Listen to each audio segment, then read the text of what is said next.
Denise. Sobrang it's been a while. Parang ang tagal na, how many years ago na, hindi pa ata pandemic, when I reviewed a shoe brand, yung Butterfly. Tapos, nabalikan ko lang kasi yung vlog ko the previous day na parang, ay, may ganito pala akong review. So, ngayon naisip ko, meron kasing another shoe brand na medyo popular itong mga nakaraan, the past few days. And the brand is Vivaya. Vivaya ba? Tama ba? I'm not really sure how to pronounce it. But, yeah, I just wanted to share another review with you guys kung kamusta siya and so on. So, hope you can stay at the end, up to the end of this video. And, don't forget to, of course, like and subscribe. As promised, I'll be much more active posting videos in my channel. Basically, yung reason naman behind that is not really dahil gusto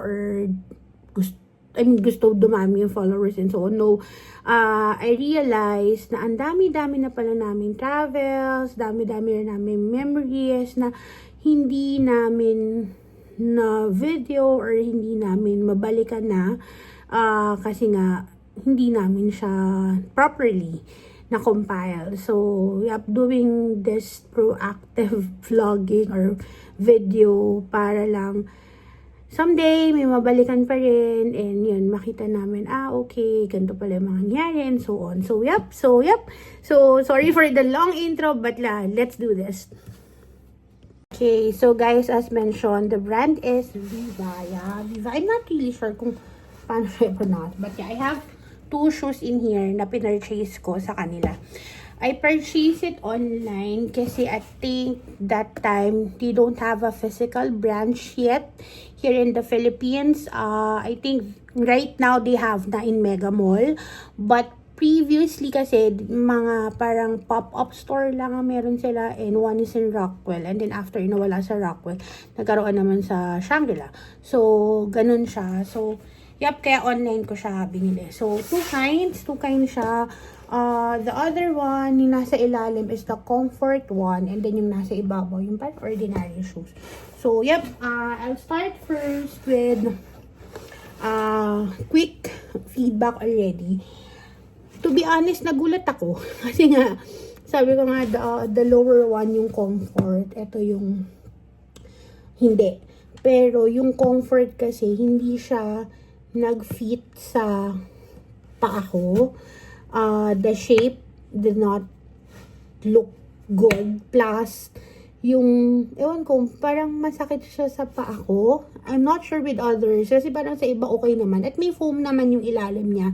Siguro nga kasi hindi siya fit dun sa paa ko. Baka baka malapad yung paa ko for that shoes and so on. So, yun din yung mga parang i-consider natin when buying shoes. Or yung buying shape ng shoes.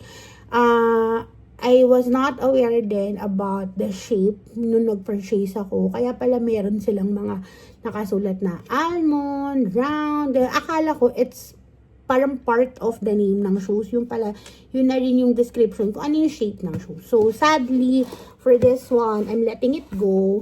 1 use lang ginawa ko sa kanya. Parang tinry ko lang. And then, after yun, sabi ko na ko, this is not for me. So, I'm letting go of the shoes. So, parang nasa 5,000 plus or 6, not sure.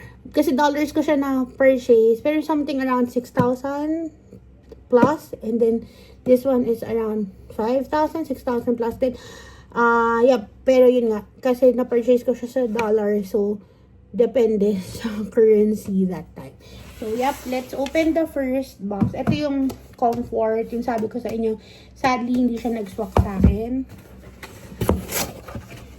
So, ganyan siya pag na-receive nyo. Yung na-receive ko siya, naka-bubble wrap siya, tapos ito, meron siyang, pag open mo ng package, may naka-sticker siya. Tapos, ganyan siya. Itsura. So, ito siya. Ganito yung color na napili ko. Kasi nga iniisip ko, para neutral color lang. So, ganyan siya. Medyo malaki. Laki na ng paa ko compared sa dati. So, 40.5. So, roughly around 30, 39-ish sa atin. So, So, ganito siya. Yan o, makikita niyo. Look. Ay, baliktad pala. Ayan o, well, bumabalik talaga siya. So, gantayin natin. Comfort yung nakasulat. So, yan. So, pag inangat niya siya, kaya siya comfort. Kasi makikita nyo, meron siyang padding dito. So, yan yung pinaka, parang, maano siya, malambot. So, yun. So, and then meron din siya dito. Dito sa likod. Ayan o. May foam din siya. So, parang, kung iisipin nyo, okay naman siya. As in, okay siya. Yun lang. Hindi ko alam, hindi siguro yun nga. Kasi, nakikita nyo, medyo papayat siya. I think masyado nang malapad yung pa ako. Dahil I gained so much weight na since noon pa. So, yun. Kaya siguro medyo sumakit yung pa ako on this. Actually, saan ba? Dito pa actually, yeah, dito pa sumakit yung pa ako, may foam naman. So yun nga, malamang hindi talaga swak sa akin to. So yun, so I'm letting it go. Of course, sinisell ko siya much cheaper price. Pero okay naman siya so far sa itsura. Yan, sa packaging. So yep, okay naman to. Sobrang salute lang talaga to the customer service of Vivaya. As in, sobrang gusto nila kung i-help, kung paano. Kasi nag-feedback nga ako sa kanila. Sabi ko baka pwede i-return. Kasi nga, hindi talaga siya naging okay or ganyan yung experience ko. Pero sabi nga nila kasi, na gamit na kasi. So, nasuot ko siya. So, pag gano'n, nadumihan na yung sole and so on. Kahit onting lang yung dumi, syempre of course, hindi nila matatanggap. Pero parang in-offer na lang nila ako ng discount voucher para pag 10% discount voucher para pag next na nag-purchase daw ako ng Vivaya na shoes, pwede ko yung gamitin. Wala naman daw expiration. So, yun. Sobrang okay naman siya. Tapos binigyan din nila ako ng message, ng mga advice kung paano baka pwedeng maging comfortable yung sapatos, ganyan. So, ito yun, yung comfort. So, nakakalungkot lang kasi in-expect ko siya yung comfort. Kasi it's comfort. Pero hindi. Ito yung naging comfort sa akin. Charge now. Sobrang naging gamit ko. Kasi nga sobrang sulit siya. Sorry, nasa phone lang ako. So, nagpapacharge yung phone ko. So, anyway, so, ito siya. Ayan. So, ito naman, same size, 40.5, so 9, 9.5, or 30, 39-ish, 39 to 5-ish, depende siya. Ang shape nito ay, yun lang, wala siyang shape. Pero black suede naman siya. So yan, na-receive ko siya, same, itsura ganun, pero syempre ngayon hindi na-realize ko siyang ginagamit. Ayan, ganito naman siya. So tweed, black. Yung dito niya, parang medyo, nakita nyo ba? Parang medyo, ano siya, tawag doon?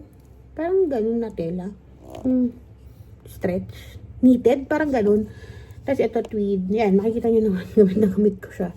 Ito, sobrang naman comfortable sa akin. Siguro ito sumwak nga. Kasi nga, as mentioned, dun sa previous, sa comfort, medyo manipis yung dito niya, diba? Tsaka, yun nga, siguro doon sa mga, dahil nga may mga, actually may foam din pala to. Yan, may foam din pala siya. So, ito, mas malapad. Yan, nasa stretch ka. Walang pwede mo siya ibuka. So, yun nga. I think yun yung difference. So, siguro if you have wide feet, go for mga gantong klase. And then, if you have slim feet, yung comfort is magiging comfortable talaga for you. So, ayan siya. So, okay naman. As mentioned, ito talaga nagagamit ko ng sobra. I think this one is much expensive dahil nga tweed siya compared dun sa isa. Pero, same din naman. Ayan, nakikita nyo, meron din siyang, kita ba yan? May foam din pala siya dito. Yun lang, hindi yung bilog-bilog yung sa sole niya. But, yep, sobrang sulit. Sobrang ganda nito. Gamit ko siya lahat. So, ayun, yun na nga. So, yep, thank you so much for watching. More reviews soon. Well, overall, okay naman talaga. Siguro, the price lang, medyo pricey siya. Parang dami ko pang mabibiling mas okay kaysa doon. Katulad ng butterfly before, mas comfy siya. But, yep, siguro depende lang din sa paa mo. But, yep, overall, good naman. Hindi naman ako nag-regret dun sa price nung tweed. Ito lang, sa price lang nito yung medyo nag-regret ako. Hindi ko na siya nagamit. Hopefully, mabenta ko siya. But yun lang. So, thank you so much. And yep, just comment if you have any question. And hope to see you in the next one. Bye!